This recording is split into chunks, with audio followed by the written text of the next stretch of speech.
सच्चाई से किया जाए।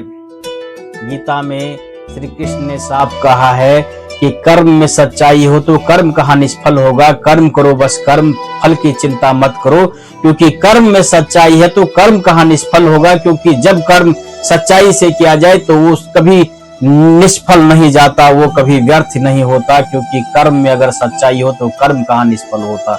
हम मिट्टी के बने हैं पर आत्मा अमर है। कर्म ही वो दीपक है जो अंधेरों में ही राह दिखा देता है। श्री कृष्ण ने साफ कहा है कि कर्म में सच्चाई हो तो कर्म कहाँ निष्फल होगा, कर्म कहाँ निष्फल होगा।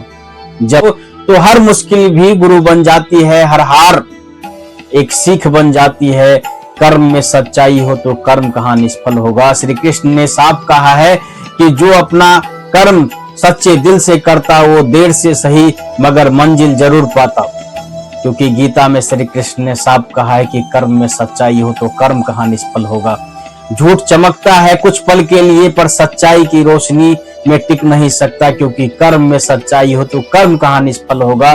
कर्म वही सही है जिसमें दिल साफ हो, इरादा नेक हो और नजर में सबका भला हो। क्योंकि श्री कृष्ण ने साफ कहा है कि कर्म में सच्चाई हो तो कर्म कहाँ निष्फल होगा। कृष्ण ने साफ कहा है तो ये इंसान कर्म करते जा बिना डर के, बिना छल के। क्योंकि जब तेरे कर्म सच्चे होंगे तो खुद श्री कृष्ण तेरा साथ देंगे। क्योंकि कर्म में सच्चाई हो तो कर्म कहाँ निष्फल होगा। सच्चाई की राह लंबी जरूर है मगर उसका हर कदम मोक्ष की ओर बढ़ता कदम है। क्योंकि गीता में श्री कृष्ण ने साफ कहा है कि कर्म में सच्चाई है तो कर्म कहाँ निष्फल होगा, कर्म कहाँ निष्फल होगा।